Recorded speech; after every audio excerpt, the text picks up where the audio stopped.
Miss Marple and the Night of 4 Candles, Chapter 1. The vicarage dinner. It began with a dinner simple, cheerful, and entirely ordinary. On a mild October evening in Marleycombe, the vicarage windows glowed like lanterns behind lace curtains. Inside, laughter drifted through the dining room, where a fire crackled in the hearth, and 6 guests sat round a modest but well-laid table. There was roast chicken with rosemary, a vegetable marrow soufflé that had not quite risen, and a gooseberry tart made by Mrs. Eccles, the housekeeper, whose baking was a source of both local reverence and occasional regret. Miss Marple, seated between Colonel Withers and young Alice Worsley from the village post office, sipped her claret with polite interest. Her expression was thoughtful, and though her age showed in her white hair and the fine network of lines around her eyes, there was a peculiar sharpness in her gaze, the sort that could see right through the pleasantries of a dinner conversation to the undercurrents beneath. "I do think," the vicar's wife was saying brightly, "that we must do something for All Hallows Eve this year. A lantern walk, perhaps, or a storytelling evening. We've been dreadfully dull since the fete."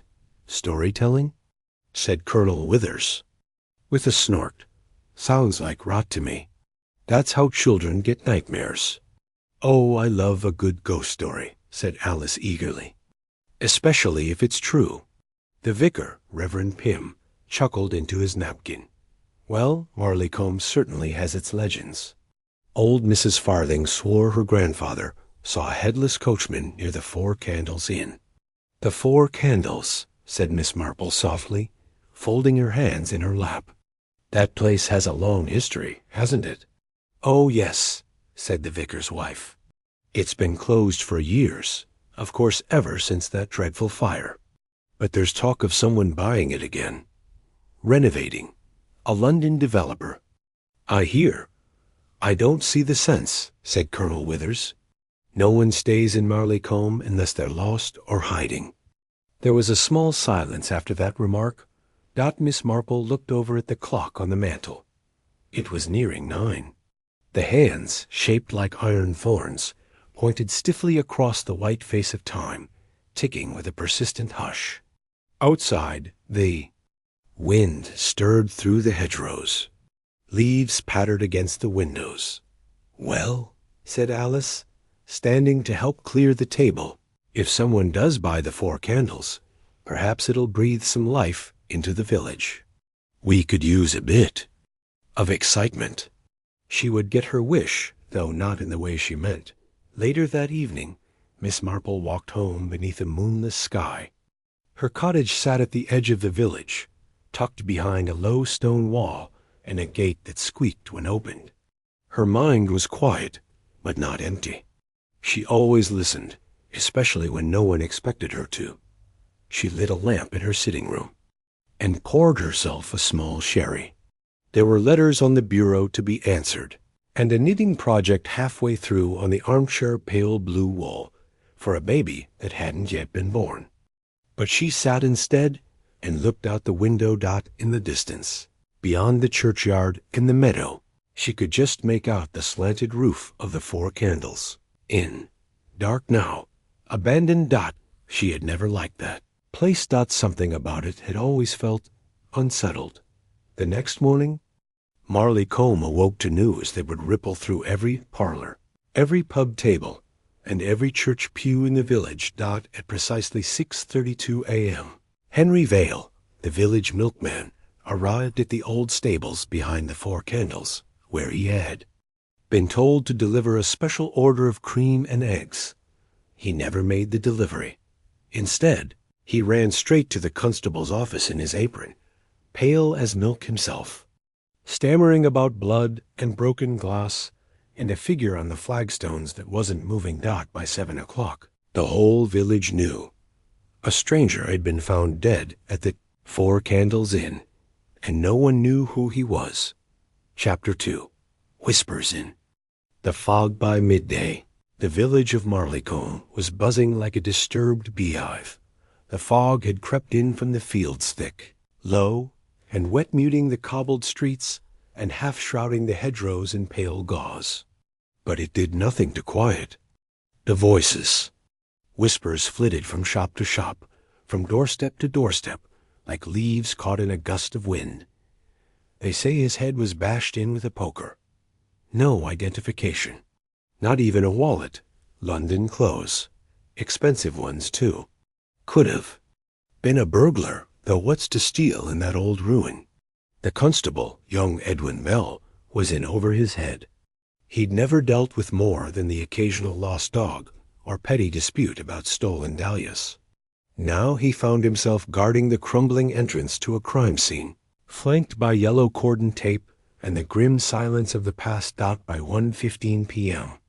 A police inspector from the county had arrived, Inspector Hall, solid and practical, with shoes too polished for village roads. He had a mustache like an iron gate and a habit of scribbling before listening. He'd taken one look at the scene and declared it a straightforward case of unlawful entry gone wrong. Miss Marple, of course, was not so certain. She had walked down the lane after her tea, wrapped in a moss-green cardigan and accompanied by a sensible walking stick. She paused just outside the cordon, leaning lightly on the fence that bordered the inn's gravel path. She didn't need to go inside. Not yet. She observed that the door to the inn had been pried open crudely, an amateur's job or someone in a great hurry. The windows were intact, save one in the back where the shutters hung loose. A faint smear of something dark was visible on the stone step, and on the upper sill of the broken window, a cluster of what looked to be melted candle wax. 4 separate puddles. She said nothing, of course. She simply filed it away, at the general store. Mrs. Harbury was holding court, as she always did during a scandal. She stood behind the counter as if behind a pulpit, flanked by boxes of biscuits and tins of sardines, her thick-rimmed glasses sliding halfway down her nose. I always said that inn was cursed, she told a captive audience of 3. First the fire, then the business with the smugglers' tunnels, and now this. Mark my words, it's the past catching up. Do you think he was local? Asked young Martin, the baker's assistant. Not a chance. None of our men wear cufflinks on a Wednesday. Meanwhile, in the parlor of the vicarage, Miss Marple was having a quiet word with Reverend Pym. Tell me, she said gently, had anyone shown interest in the inn recently? The vicar frowned. Well, I heard from Mr. Bailey at the council that someone had requested property records. A man from London, but no one saw him arrive. No estate agent? None that I know of. Miss Marple sipped her tea. How curious. And the fire, it was some years ago, wasn't it? 8. Electrical fault, they said. But the owner had just taken out a large insurance policy. Died 6 months later. Heart trouble. Yes, said Miss Marple quietly. The past often tries to stay buried, but it never quite succeeds, does it? By evening, the body had been removed. No identification had been found. No one had seen or heard anything unusual, at least not yet. But Miss Marple had noticed something at the very edge of the path, half hidden in the overgrown hedge, was a button.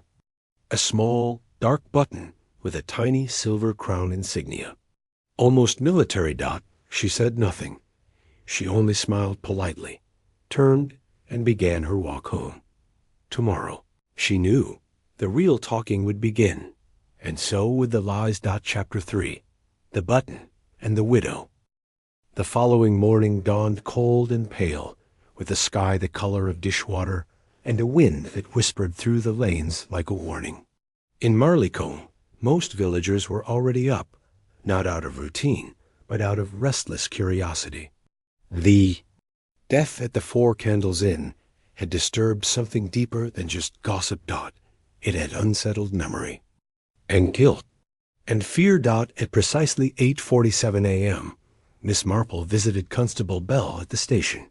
She brought him a small tin of currant scones and, more importantly, a question.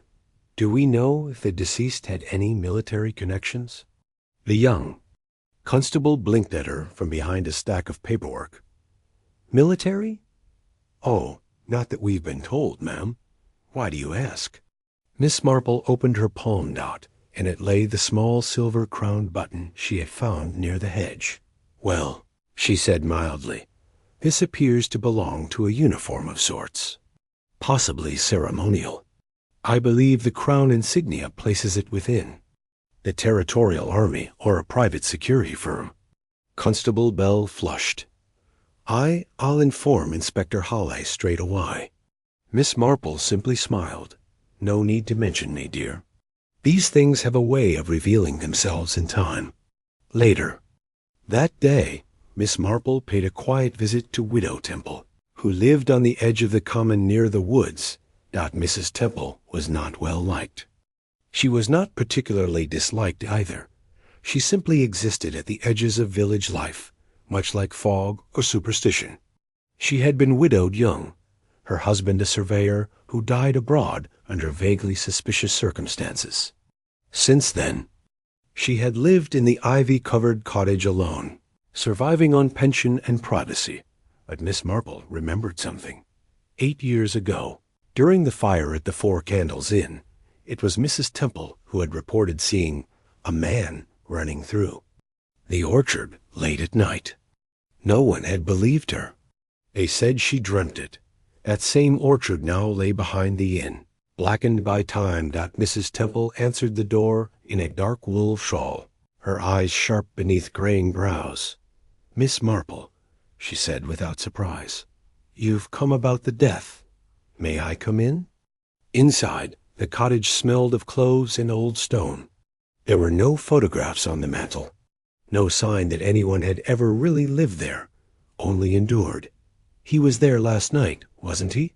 Mrs. Temple said, pouring tea. The same. Man who visited me last week. Miss Marple's teacup paused mid-air. Visited you? Knocked on my door. Said he was looking for records, old blueprints of the inn. Wanted to know about hidden rooms or tunnels beneath the building. Miss Marple leaned forward slightly. And did you tell him? I told him the truth, that the inn was once part of a smuggling route. Before the fire, before the war. I warned him to stay out of the basement. Why? Because, Mrs. Temple said, there's something under that place, something no one has touched in decades. That evening, Inspector Hawley held a public meeting in the village hall to calm nerves. He stood at the front, mustache twitching, his tone firm but polite. The investigation is ongoing. We do not currently suspect any local involvement. I advise everyone to go about their business. It didn't work. By the time the meeting ended, half the village was whispering about underground passages, secret treasure, and revenge from beyond. The grave. Miss Marple remained silent, but her eyes were not on the crowd. They were on a woman standing near the exit, Alice Worsley, the young post office clerk. Her face was pale, her eyes watery. And on her sleeve was a torn thread, the kind that might come from a uniform button. Chapter 4. The Thread and the Visitor. That night, Marleycombe slept uneasily. Some claimed they heard footsteps outside their windows, though no prints marked the morning frost. Others swore the church bell rang once just after midnight. Not loud, but low, like an echo from deep underground. Miss Marple, however, slept well. She had always believed that the darkest parts of human nature didn't hide in shadows, but in plain sight, tucked into polite smiles, silences over tea, or a thread hanging loose from a coat sleeve, and that thread, the one she'd seen on Alice Worsley's sleeve, was not ordinary. The next morning, Miss Marple visited the post office under the pretense of sending a letter to her nephew, Raymond, in London. Alice Worsley was alone behind the counter, her usual cheerfulness replaced by something brittle. Lovely morning, Miss Marple said as she handed over the envelope. Yes, said Alice softly. Clearer skies. Miss Marple gave her a kind smile. That's a very smart cardigan you're wearing. Navy suits you. Alice blinked, glanced down quickly, then tucked her arms behind the counter. Thank you. It's an old one. Belonged to my brother, actually. He left it when he moved up north. Oh? I didn't know you had a brother. I don't really talk about him. We don't speak much anymore. Miss Marple's voice was gentle. I see. Family can be difficult, especially if they get into trouble. Alice looked sharply up. He didn't. Not real trouble. Which, to Miss Marple, was an admission in itself. She tucked the information away, thanked Alice kindly, and stepped back into the autumn sun. Elsewhere, Inspector Halley was growing increasingly frustrated. He had the dead man's fingerprints, but no matches had come back from London yet. No papers, no bank cards, no phone. Only that peculiar detail. 4 melted candle stubs found beside the body. Symbolic. He muttered to Constable Bell. Ritualistic, maybe. We should bring in someone from Special. Bell hesitated. Miss Marple said she thought they were placed intentionally. Halley rolled his eyes. Miss Marple thinks in tea leaves and sewing needles. We'll follow real leads. But by noon, a lead did arrive, and not the kind the inspector expected. A man in his late 40s appeared in the village square, well dressed in a city-cut overcoat, with a limp and an umbrella that didn't match the weather. He asked for directions to the 4 Candles Inn. His name was Mr. Douglas Roke. He claimed to be an architectural historian. I was corresponding with a gentleman who said he had access to the property. He told Inspector Halley. We were to meet last night. When he didn't turn up, I feared something was wrong. Did this gentleman have a name? Roke hesitated. He only used initials, TR, but he sent photos, blueprints. He seemed very keen. Miss Marple, standing just behind the inspector, caught something strange in Roke's voice. Not exactly fear, but anticipation. A kind of morbid excitement. She stepped forward. Forgive me, Mr. Roke, but were any of the blueprints you received incomplete? Roke turned to her, frowning. Slightly. Yes, 2 of them had portions blacked out. Almost deliberately, Miss Marple's eyes twinkled. Then I believe, Mr. Roke, that you are not the only one being led somewhere. She paused, and the path, I fear, leads underground. The village may have been small, but its secrets reached deeper than anyone had imagined. The question was no longer just who had been killed, but why the killer wanted the 4 Candles Inn opened again at all. Chapter 5. Beneath the floorboards. That afternoon, the inn stood like a scar on the edge of the village, charred timbers, shuttered windows, and air thick with silence. A constable had been posted outside, but even the birds seemed to avoid the roof. The leaves that gathered along the path swirled like ash in the breeze. Inside, the investigation continued. Inspector Halley moved stiffly through the drawing room, where dust still clung to the drapes and every footstep echoed. The floorboards creaked like tired voices. But it was Constable Bell, surprisingly, who noticed something odd behind the rusted wood stove. A square outline in the dust, as if something had been moved. And beneath that square, a TRAPDO heavy, bolted shut from the outside. Wasn't mentioned in the survey, Halley muttered. It's not on the blueprint either, added Mr. Roke, who had insisted on accompanying them. Which means it's older than the house itself. They forced it open. A cold breath rose from the darkness below. And stairs, stone, uneven, leading into a subterranean chamber. By 4 o'clock, word had already reached every corner of Marleycombe. They'd found tunnels beneath the 4 Candles. Miss Marple didn't need to hear it from anyone. She knew. She had long suspected. That evening she invited Reverend Pym and Colonel Withers for tea, under the guise of discussing the upcoming church repairs. Strange business, the colonel said gruffly, stirring his cup. All this nonsense about tunnels and candles looks more like a smuggler's fairy tale than murder. Perhaps, said Miss Marple, gently dabbing the corner of her mouth. But tales always begin somewhere true, especially in a village like ours. Reverend Pym looked nervous. There were rumors, years ago, that the Four Candles had a crypt, not for bodies, for treasures, or secrets, Miss Marple said softly. There was a pause. Then Colonel Withers muttered, "Place should have been torn down after the fire." That told her everything. Meanwhile, Alice Worsley had gone missing. She had not turned up to the post office that morning. Her small flat above the grocer's was locked, her bicycle still chained outside. A neighbor claimed to have seen her leaving around dawn, in a hurry, she said, with a duffel bag and her brother's old jacket. When Miss Marple heard, she didn't panic. Instead, she walked the long way home, past the fields, through the wooded lane, and straight to the back of the Four Candles. She stood by the broken window, and beneath it, faint in the earth, were bicycle tracks, fresh ones, leading not toward the road, but toward the old orchard. Miss Marple turned slowly. The wind was rising now, tugging at the hem of her coat. The Four Candles loomed behind her like a question left unanswered for too long. But in her heart, something clicked. Candles. A tunnel. A girl on the run. A man killed without identity. The ST was about what had stayed buried, and who was willing to kill to keep it that way. Chapter 6. The Orchard and the Letter. The old orchard behind the Four Candles had once belonged to the inn, long before the fire and the abandonment.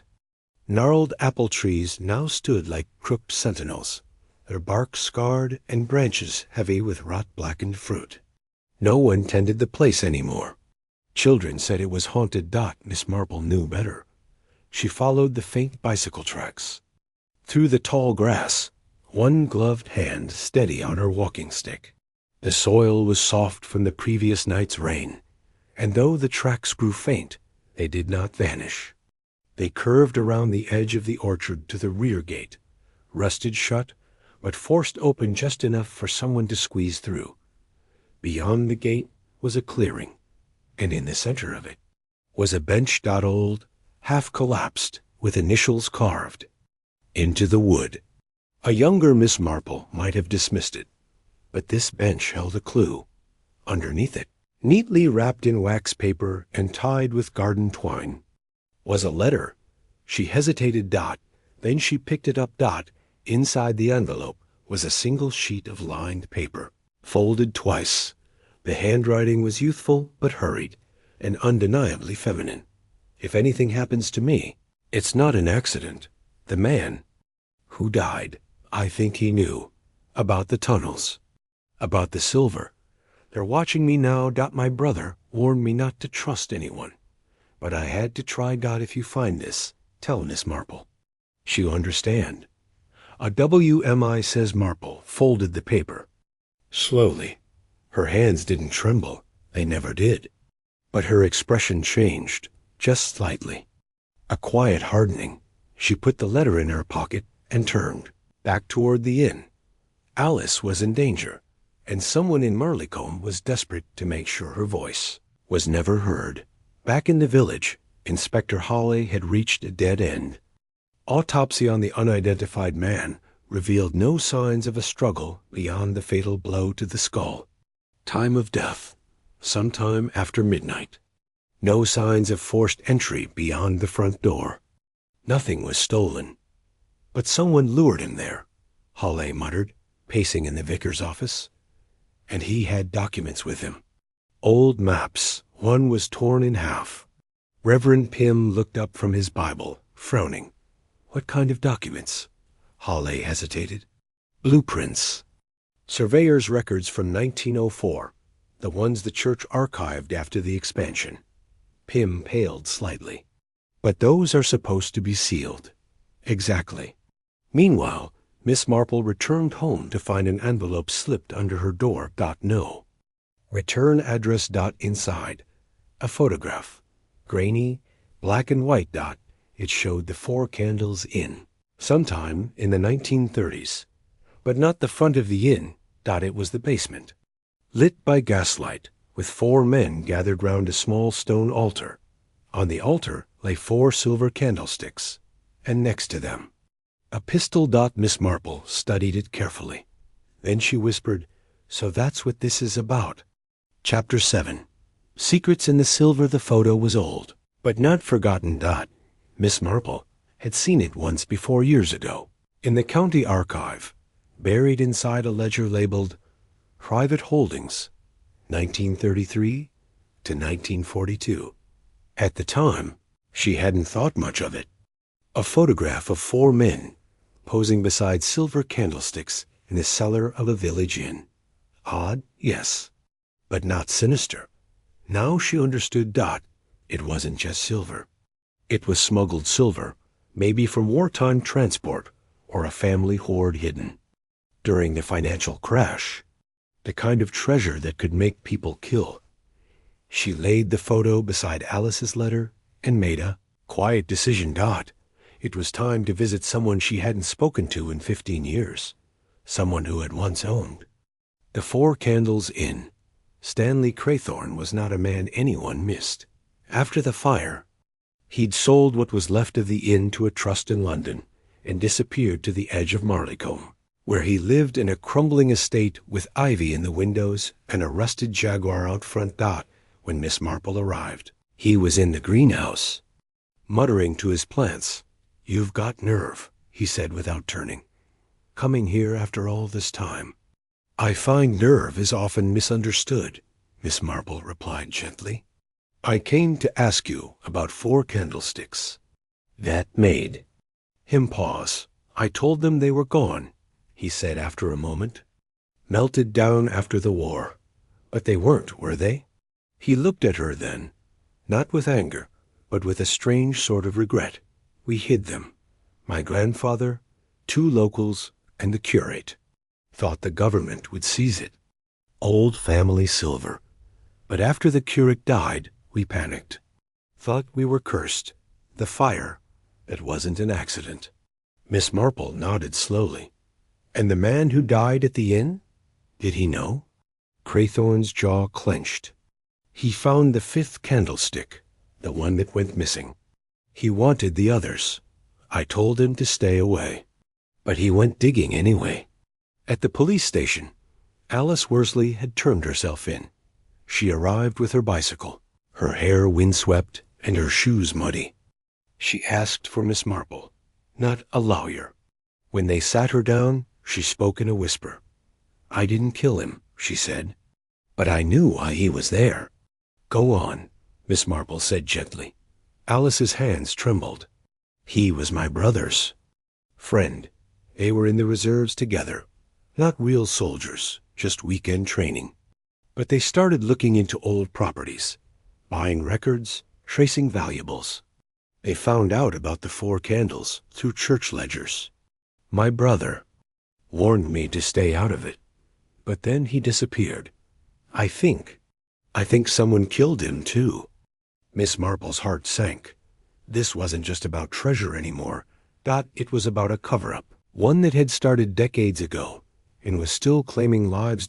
In her quiet cottage that night, Miss Marple reread the letter, studied the photograph, and stared into the flames of her hearth. 4 candlesticks. 4 men in the photo, and 1 still alive. Stanley Craythorne. But who were the other 3? And more importantly, which one had returned to finish what they started? Chapter 8.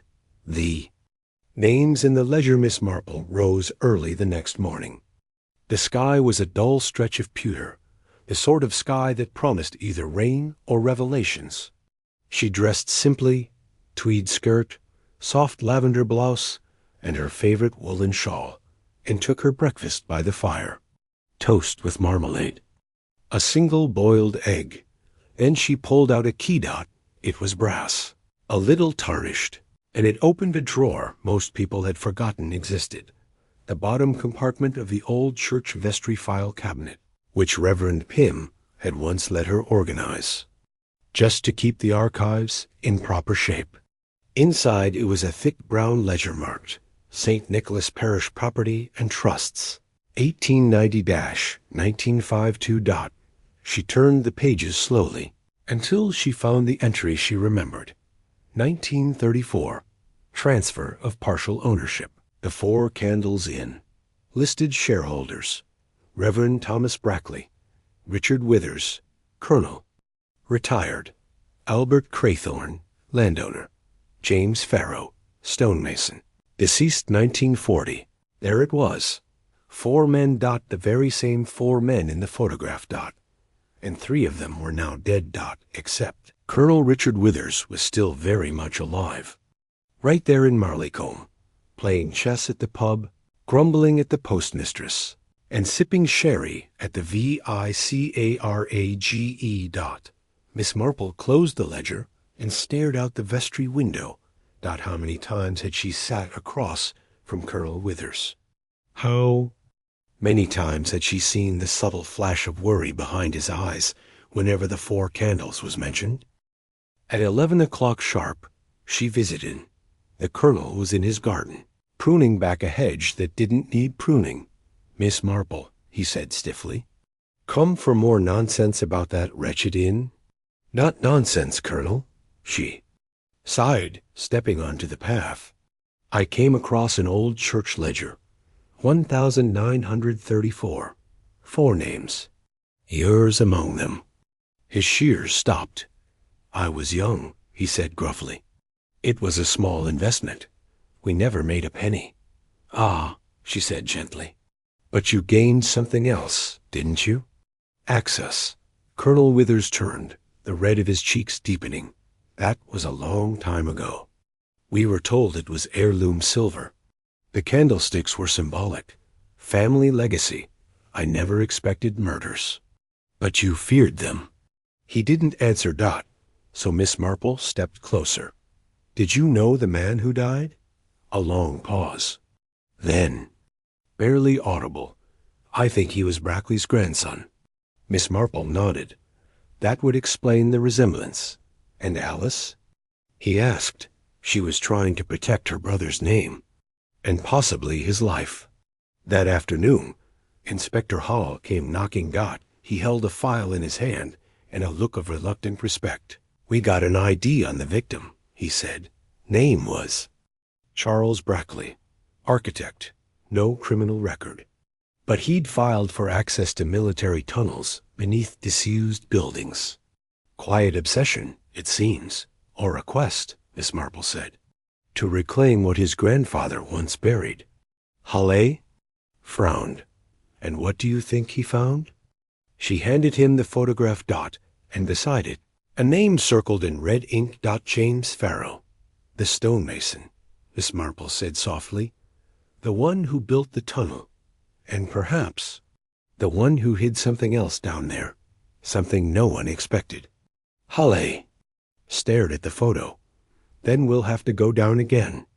"No," Miss Marple said firmly. "I will." Chapter 9. Into the tunnel, the cellar, beneath the 4 candles. In was colder than anyone remembered. Inspector Hall had arranged for 2 constables to stand guard at the entrance, while Miss Marple descended the old stone steps with deliberate care. She carried a small lantern in one hand, her walking stick in the other, and wore thick gloves despite the damp. Mr. Douglas Roke accompanied her, reluctantly. He had insisted on seeing the chamber for himself, though his confidence faded with every footstep deeper into the earth. "It's wider than I thought," he whispered. Double quotes. "Yes," Miss Marple replied. "The kind of space not meant for wine or coal, but for secrecy." The air smelled of mildew and something older, something stale. The walls had carvings, some faint, some surprisingly sharp, initials, dates, and one etched image of a candlestick surrounded by ivy. But it was the far wall that drew her attention. A bricked-over archway, slightly off color compared to the rest of the stone. "A tunnel," she said. Roke nodded. "Possibly collapsed, Possibly blocked. Miss Marple moved closer. She ran a hand along the mortar. Then she noticed it, a patch of dried earth at the base, disturbed recently. Not by the police, not by a spade. Someone had dug here and found something. Back in the daylight, Inspector Hawley reviewed what little they'd gathered. No fingerprints, he muttered. No tracks in the tunnel. But someone else was down there before. U.S. Miss Marple sat quietly, her eyes half closed. Charles Brackley was looking for the 5th candlestick, she said. He found it, that much we know. But he also uncovered something deeper. A treasure? No, she said. A truth. Later that evening, she returned to her cottage and retrieved the letter from Alice again. She reread one line. There, watching me now, Miss Marple's eyes narrowed. The girl had been terrified. But of who? The villagers? The police? Or someone who once stood beside her grandfather in a photograph? There was only one way to know. Precisely 8 p.m., Miss Marple called Alice Worsley to her home. The girl arrived pale but resolute. Miss Marple poured her tea, offered a biscuit, and placed 2 things on the table, the photograph and a candle, one of the 4 salvaged from the crime scene. Alice stared. Then, in a trembling voice, she whispered, That's it. That's what he found. And the initials on the base, they matched the ones carved in the tunnel. J.F., Miss Marple said. James Farrow, the stonemason. Alice nodded, but the candlestick wasn't just silver. Was it? Miss Marple asked gently. There was something inside it. Alice hesitated, and she whispered, A key, small, brass, hidden in the hollow stem. Miss Marple leaned back, her voice calm and measured. Then we must ask, what does that key open? Because the answer, she knew, would unlock far more. Than a chest. It would unlock the truth. Asterisk, chapter 10. The 5th key by dawn. The weather had turned. A low fog hung over Marleycombe, like a wool blanket soaked in cold. The hills beyond the village vanished into it, and even the church bell tower was only a shadow against the gray sky. But inside Miss Marple's sitting room, the fire burned steadily, casting a golden glow against the pages of an old map blade. Across her table, it wasn't just any map, it was a hand-drawn survey of Marleycombe, dated 1899, and marked in the lower corner. Barely visible beneath faded ink was a small emblem, a candlestick carved within a circle. Beside it, in an unsteady scrawl, Farrow's vault. She stared at it a long while. James Farrow, the stonemason, had helped design the underground cellars of the 4 candles. That was established. But why label a separate vault? Why hide a key inside one of the candlesticks? Unless what was hidden, there wasn't silver or coin, but something far more dangerous. At the police station, Inspector Hall had begun to shift his tone with Miss Marple. He now took notes when she spoke, even if grudgingly. A vault? He repeated. That's quite a leap, but not an impossible one, she replied, especially if Brackley and Worsley's brother were both looking for something. More than treasure. He ran a hand over his face. Suppose it does exist. We'd need a warrant, proper excavation. Miss Marple shook her head gently. We don't need to dig. She tapped the map with one finger. There's a disused crypt under the original. Vestry of St. Nicholas Church, blocked off after the war, never demolished. It connects to the oldest tunnels beneath the inn. Inspector Hall blinked. You're saying the church was part of it? I'm saying, she said, that Marleycombe has kept more than secrets beneath its stones. That afternoon, with reluctant permission from the diocese, Miss Marple, Hawley, and a local workman named Tom Cribbs descended beneath the church vestry. A rusted gate creaked open to reveal a flight of crumbling steps. They entered a circular chamber. Dust lay inches thick. Roots poked through stone. and on the far side of the crypt stood an iron door with no handle, just a round indentation in the center. Miss Marple stepped forward and took the small brass key from her coat pocket. Alice had entrusted it to her that morning, saying, "If anything happens, you'll know what to do." Miss Marple inserted the key. A soft click echoed through the chamber. The door creaked open. Inside was a small room, dry despite its age, lined with stone shelves. On one, resting atop faded velvet, were documents, dozens of them. Letters, seals, ledgers. She picked one up and read the wax insignia. Brackley, Craythorne, Withers, Farrow. And then, most damning of all, military contracts. Dated 1938. They were smuggling during wartime, Holly whispered, and hiding it through the church. Miss Marple closed the file slowly. "No, Inspector," she said quietly. "They weren't just smuggling goods. They were diverting government supplies, possibly weapons, possibly worse. Traitors, or opportunists," she said. "But now someone is killing to keep it buried." And she now knew who had the most to lose. Chapter 11. The man in the photograph the next morning. The fog had not lifted. It pressed down on Marleycombe like a secret too long kept, wrapping the village in quiet tension. Shops opened late. Curtains stayed drawn. Even the school children walked to class without their usual chatter.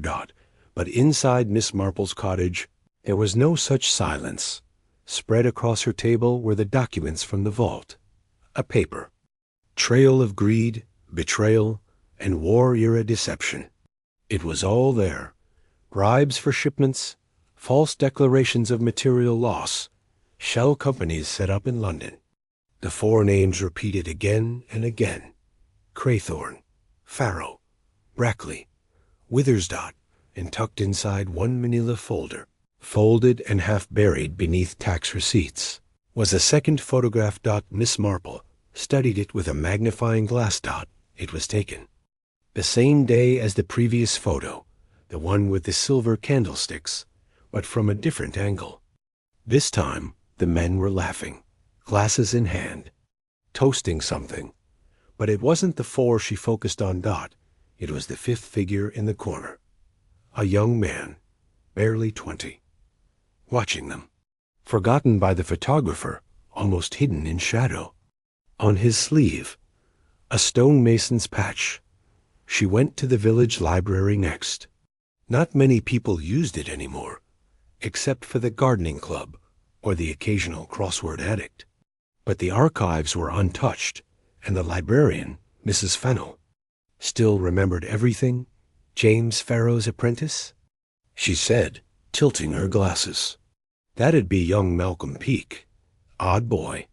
Never spoke much. Disappeared during the war. Some said he went abroad. Others said he stayed and changed his name. Miss Marple asked to see the 1940 census. There was no Malcolm Peake listed, but in the 1947 property ledger for Marleycombe, a new name appeared. Matthew Pike, owner of Pike's Timber Supply, occupier of a stone house on Hawthorne Lane. And father to Alice Worsley. Miss Marple left the library slowly. Her suspicions had crystallized. Alice's brother was no brother at all. He was her father, living under a new name, hiding his past behind a quiet business, and a daughter who believed he was merely a war veteran with a limp and a temper. He had been in the tunnels. He had known the candlesticks. He had helped build the vault. And now he had vanished. By late afternoon, Inspector Hawley had declared Matthew Pike a person of interest. The workshop behind his house was locked. No sign of him, neighbors claimed. He'd left 2 nights ago in a borrowed car, looking white as a sheet. Alice refused to speak further, her hands clenched tightly in her lap. "He didn't do anything wrong," she whispered. "He just wanted it all to go away." But Miss Marple knew better. Some men run from the past, others kill to bury it.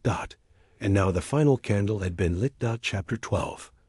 A visit to the vicarage. The village of Marleycombe, once proud of its quietness, was now tense beneath its calm. People no longer spoke in full voices. Conversations at the bakery paused whenever someone unfamiliar walked by.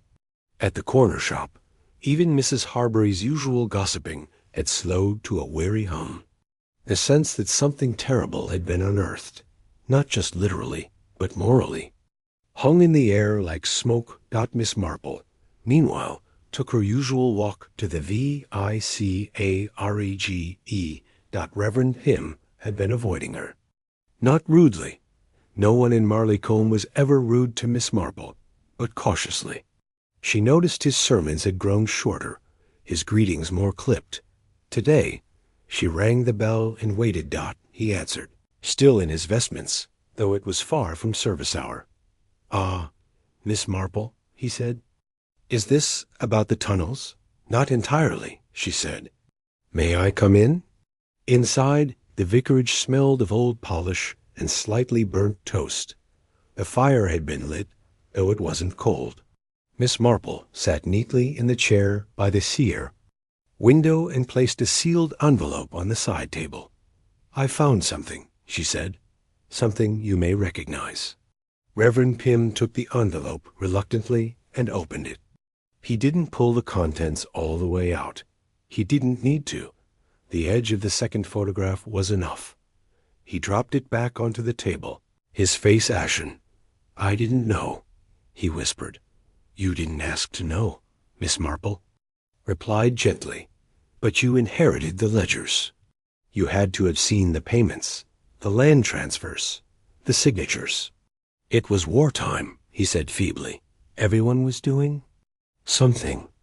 But only a few were burying military contracts beneath a village church and disguising them as donations, she said. He sat down heavily. They said it was temporary, that it was to help the country, that it would be sorted out after.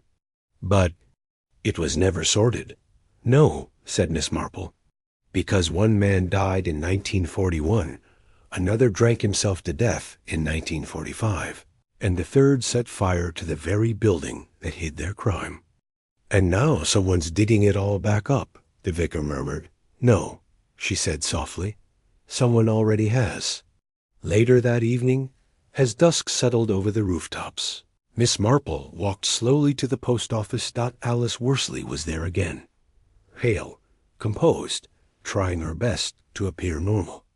But when Miss Marple stepped in, the girl's composure cracked just a little. "May I walk with you?" Miss Marple asked kindly. Alice nodded.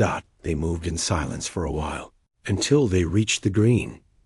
"I know about your father, Miss Marple said, who he really is, what he once helped build, what he's still hiding." Alice looked down. "He didn't kill anyone," she said. "He just wanted it to end." "But someone did," said Miss Marple.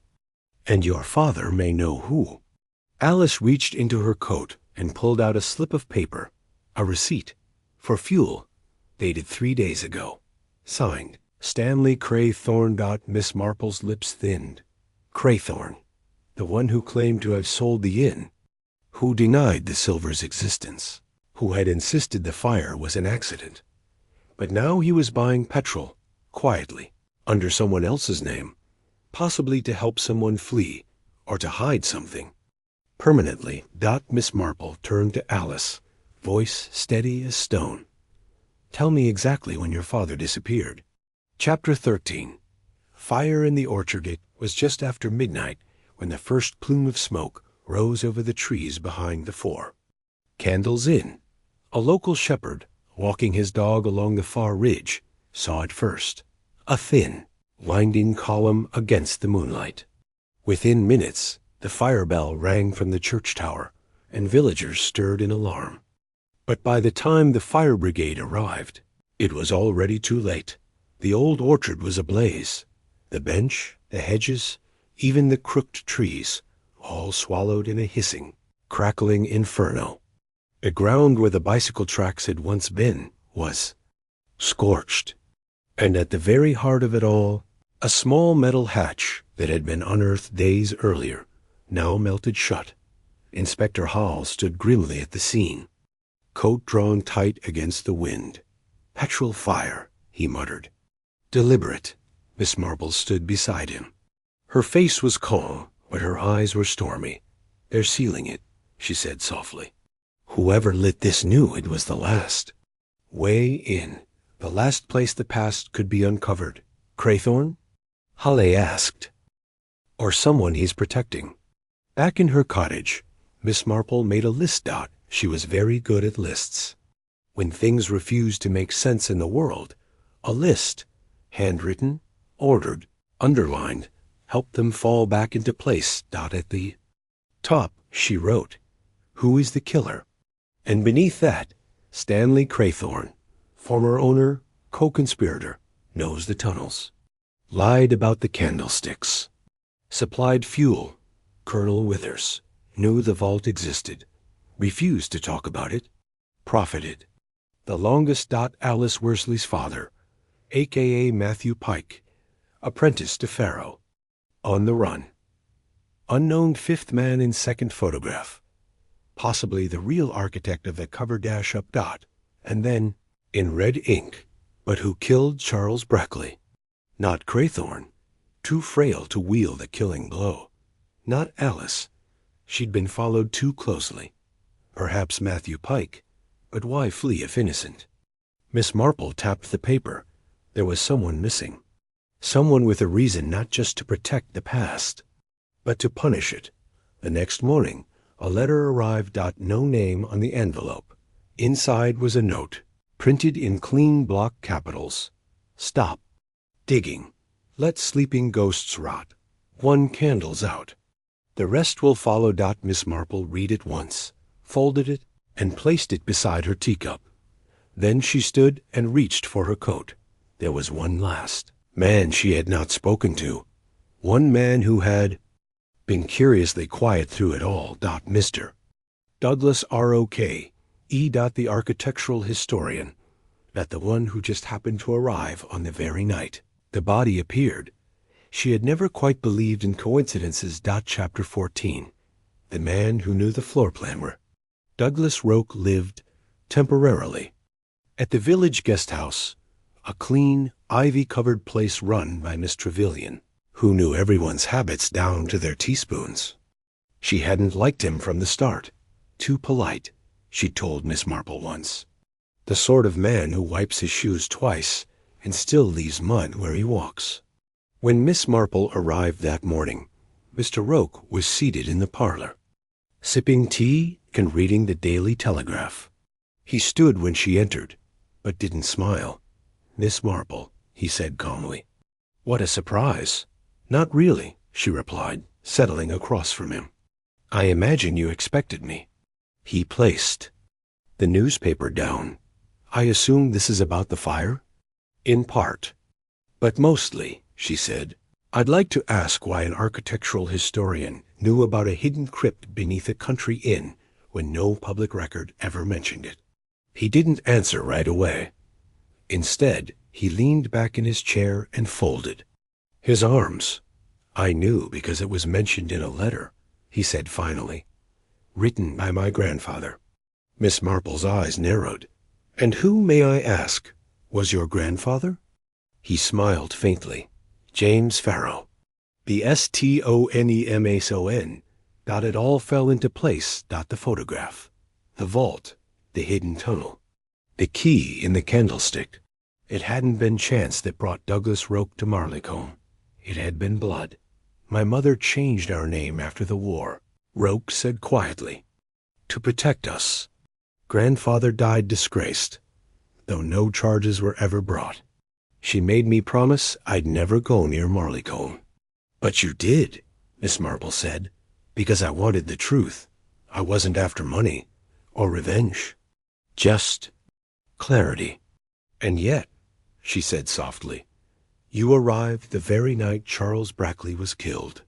He looked at her, and this time the mask slipped. "Brackley was reckless," he said bitterly. "He wanted to expose everything, publish it in the Sunday papers. Said he'd found the 5th candlestick and a key to bring the old bastards down. I told him to wait, to go slowly. Miss Marple leaned forward. You didn't kill him, did you? No, Roke said, but I was there. I found him. Already dead, candlesticks scattered. I panicked. I took the blueprints, hid in the tunnels. I didn't know what else to do. She watched him carefully. There was shame in his voice, not malice, but also fear. Then someone else followed him, she said. Someone with more to lose than you. Roke's eyes met hers. I think it was Craythorne, he whispered. But I don't think he acted alone. Back in her cottage, Miss Marple stood before the fire once more. She lit a single taper from the hearth. One candle.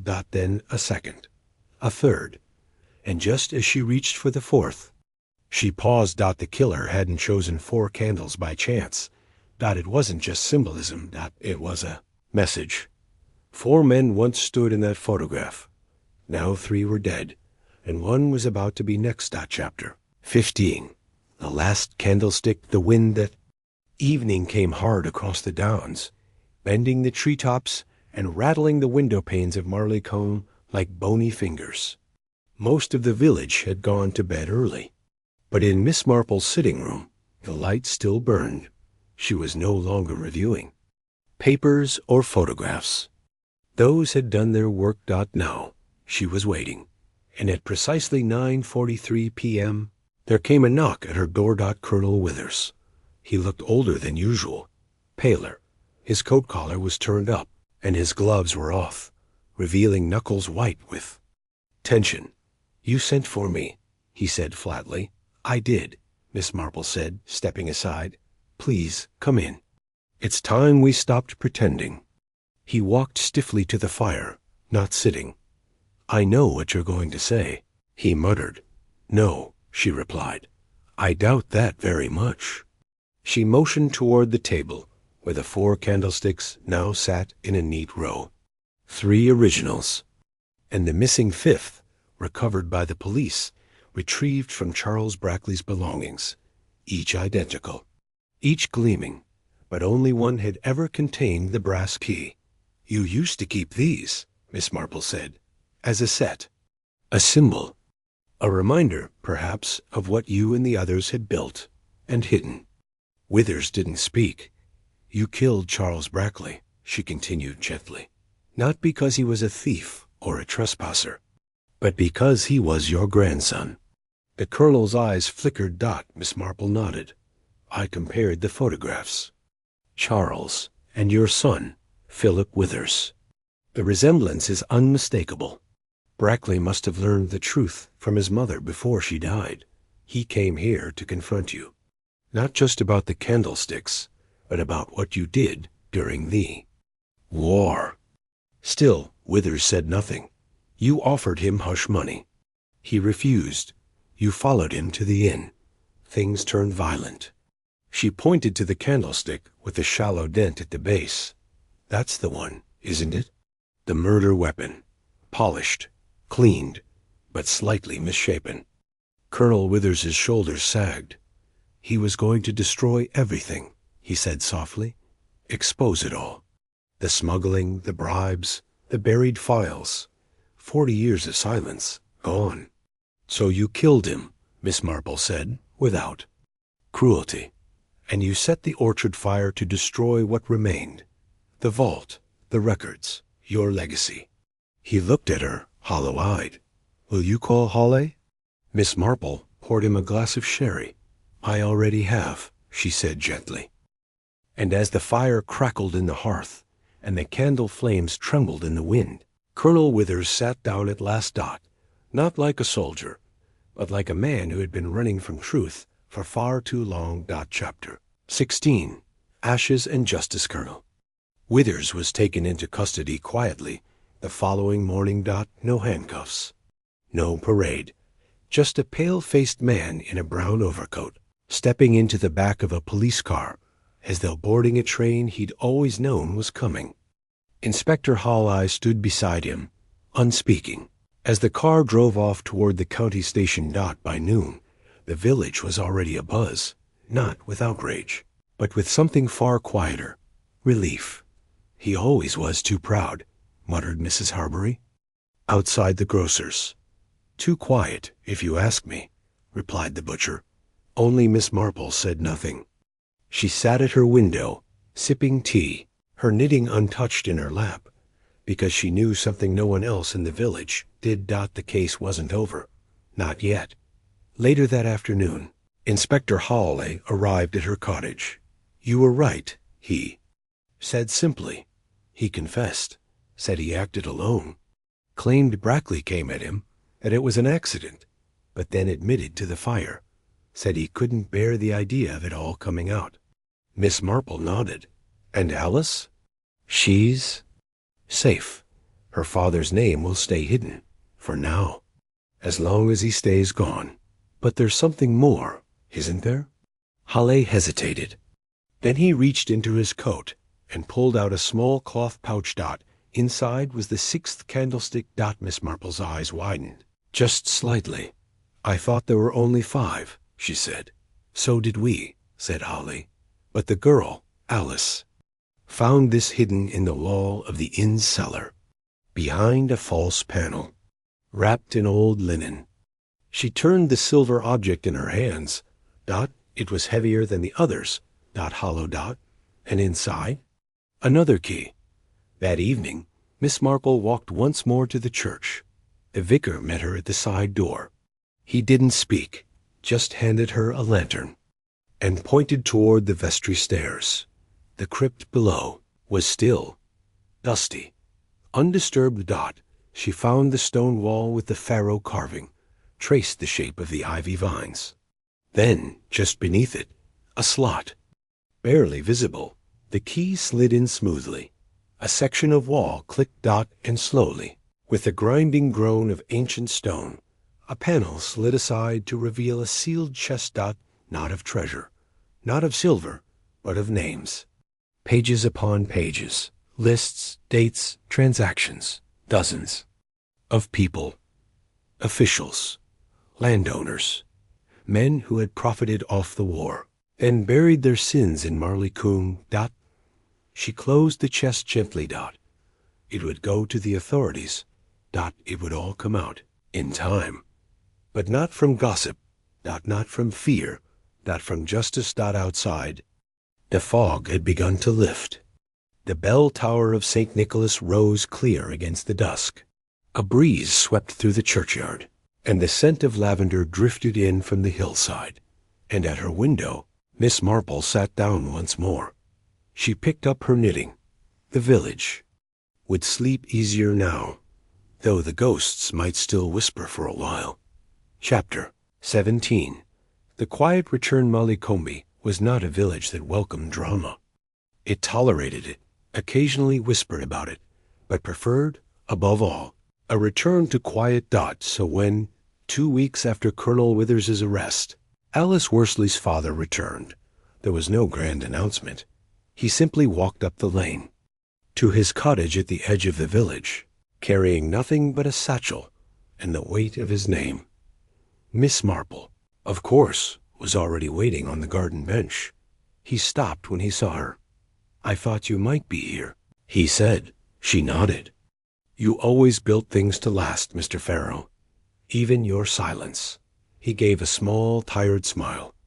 I saw the news, he said. About the colonel. I read between the lines. Miss Marple studied him for a moment. You knew Brackley was your daughter's half-brother. He nodded. Not at first. But when she showed me the letter, the one he left, I saw the name. Brackley, my God. You could have come forward, she said. And said what? His voice cracked. That? I helped build a vault that stored war bribes? That my apprentice died in shame while I built furniture and raised a child in hiding? I was a coward, Miss Marple. A damned coward. But you didn't kill anyone, she said quietly. And you didn't lie to protect yourself. You lied to protect her. Tears filled his eyes. He looked toward the cottage window, where a silhouette, Alice, stood watching. "She's all I have." "She'll forgive you," Miss Marple said. "In time, but she deserves the truth." He swallowed hard, then nodded. "I'll tell her. Tonight." The next morning, Marleycombe returned to itself. The shops reopened fully. Children ran across the green again. The vicar's sermon ran long, but no one minded Dot, and at the Four Candles Inn, its doors still boarded, its windows still cracked, 2 workers arrived to begin slow repairs, not to erase the past, but to rebuild from it. That evening, Alice visited Miss Marple alone. She brought scones, fresh from her own oven, and a small bouquet of bluebells. "You knew all along, didn't you?" she asked softly. "I suspected," Miss Marple said, placing the kettle on, "but I waited for you to tell me." Alice was quiet for a moment. "I'm not angry," she said, "just tired. You'll rest. Then you'll decide what sort of life you want, not what they left you." A pause. Then Alice reached into her coat pocket and placed something on the table, the 6th candlestick. "I think it belongs to you now," she said. Miss Marple smiled faintly. "No, my dear, it belongs to history." And she lit a single match. Touching it to the wick of the final candle, it burned steady and clean, without secrets. Just like Chapter 18. The village that remembered. Summer came early to Marleycombe. Hedgerows bloomed with wild roses. Bees hummed lazily through the air. And the Four Candles Inn, once a ruin of secrets, stood again with scaffolding wrapped gently around its flanks. New windows were being fitted. The pub sign, faded and half-burned, had been taken down and replaced with a painted plank that simply read, "To be reborn." Some villagers chuckled at the name. Others nodded quietly. Everyone understood its meaning. Miss Marple took her morning walk past the green, where Mr. Sims was planting marigolds and complaining about the sparrows. Children played hopscotch under the watchful eye of their governess. And at the corner near the church, Alice Worsley had just opened a new parcel delivery kiosk, modest, practical, and entirely her own. They exchanged a smile as Miss Marple passed. It had taken weeks of silence and small gestures, but father and daughter had begun to heal. Matthew Pike, or rather Malcolm Farrow, now helped around the village again, doing quiet woodwork, mending fences, and attending Sunday service. He kept his head down, not out of shame anymore, but out of peace. The villagers had chosen to let him stay. Marleycombe, for all its gossip, had a short memory for scandal and a long heart for forgiveness. That afternoon, Miss Marple visited Reverend Pym. They sat in the shade of the churchyard, sipping lukewarm lemonade and listening to the bells chime. Gently overhead, "I've been thinking," he said suddenly, "of holding a memorial." "Oh?" she asked. "For the men involved," he said. "Not as heroes, certainly not, but as a reminder. That silence can rot a village just as surely as sin." Miss Marple nodded thoughtfully. "It's a fine idea, Reverend, as long as you also remember the victims, Brackley, and Alice's brother, and the boy who disappeared, and the good men who stayed quiet for too long." The vicar lowered his head. "I'll include them all." That evening, as the sun dipped low behind the fields and the light poured golden across the rooftops, Miss Marple sat once again by her fire. On the mantel sat the final candlestick, no longer hidden, no longer hollow, just a piece of silver now, a reminder of how small things, a letter, a key, a flickering flame, could expose what no one dared name. She took up her knitting once more, and as the church bells rang across Marleycombe, steady and strong, Miss Marple smiled quietly. Justice, she knew, did not always come in noise. Sometimes it arrived in candlelight. Chapter 19. A whisper from the pasture settled into Marleycombe like a well-worn quilt, soft, warm, familiar. But even with the village returning to peace, There remained, for Miss Marple, one unsettled detail. Began with a letter, not one delivered by Alice at the post office, but a handwritten envelope pushed through her letterbox in the early hours of morning. No stamp, no return address, just her name in careful script. Miss Jane Marple. Inside was a single page. You were right about most things, but one name was never spoken. One man remains untouched. He watched us all. Miss Marple read the note 3 times. Then she folded it and placed it on the windowsill, beside her magnifying glass. She knew who M was. Malcolm Farrow, Matthew Pike, Alice's father, writing from somewhere in the village, watching, even now. But it wasn't a threat. It was a warning. There was still one more. Man left in the shadows. She returned to the church crypt that afternoon, not to uncover secrets, but to reflect. She walked the worn stone floor slowly, letting her fingers trail across the ancient grooves. That's when she saw it. A new mark, faint, etched recently, just beneath the Farrow ivy symbol. A raven. Simple, stylized, an unmistakable. Miss Marple blinked. It wasn't the mark of any local family, but it was the emblem of a regiment, a covert division from wartime intelligence. She had seen it once in London, years ago, during a quiet inquiry involving a friend of Sir Henry Clithering. This wasn't just about black market silver. It had involved spies. Smuggling? Yes. But also information. She returned home and opened her notes once more. And there it was, something she'd overlooked. In one of the old photographs from 1934, a 5th man stood in shadow behind the 4 others. She had assumed it was Malcolm, but now she saw a man was taller, slimmer, and wore a signet ring on his right hand, not a mason's mark, but a military seal. She quickly thumbed through the church visitor logs from the 1950s and found it. Major Geoffrey Lawton, Special Advisor to the War Office.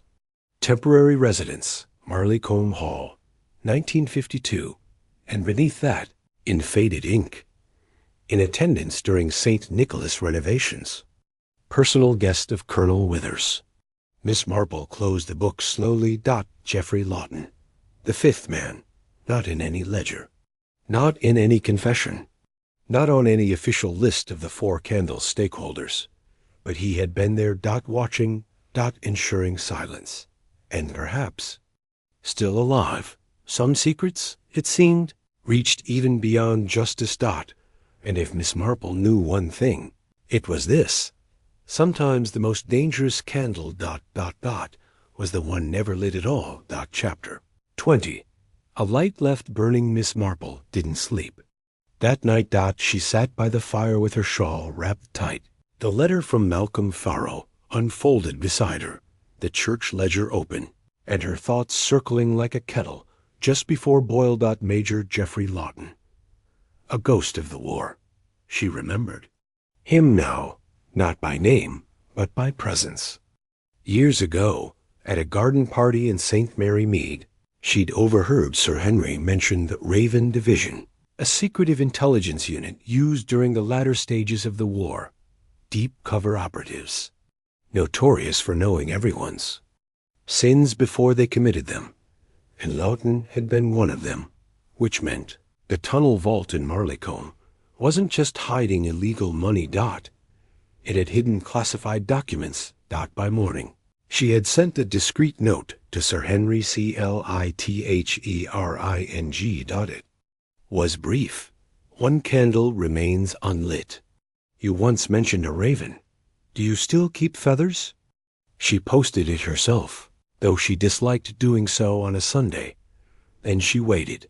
The response came 2 days later, hand-delivered by a gentleman in a dark coat, who spoke little and did not remove his hat.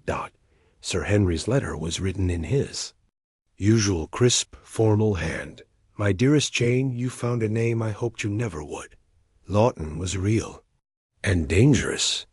The documents hidden in Marleycombe were indeed intelligence files, blackmail, Subversion, old ghosts that should have been burned long ago. The colonel was protecting more than himself. He was protecting the remnants of an empire too proud to admit its failings. Lawton vanished from the record in 1964, presumed dead. But some men do not die. They disappear only when it suits them. Be careful. And should you need me, I am, as always, your faithful admirer. Henry. Miss Marple folded the letter with care. Then she turned back to her fire with a final candlestick. Still stood, unlit. That evening, she hosted Alice and her father for tea. It was a quiet affair. Scones, lemon marmalade. Silence broken only by the ticking of the grandfather clock. Alice's father said little, though his hands trembled now and then when he reached for the sugar. I got a note too, he said finally. Just a slip of paper through the door. It said, "The raven doesn't forget?" Miss Marple nodded solemnly. He doesn't, but he may let things rest if we do. Too. Alice looked between them. But what if someone else finds the chest again? What if it all comes back? Miss Marple gave a small, tired smile. My dear, sometimes we don't bury the past to hide it. We bury it so it stops poisoning the roots. That night, as the sun set behind Marleycombe's fields, Miss Marple did something she had not done. In weeks, she lit the final candlestick. Let it burn, not to remember the dead, but to remind the living. Some justice is quiet, some evil fades, but truth never disappears. It waits, patient and still, like the last light in the dark, watching. Always.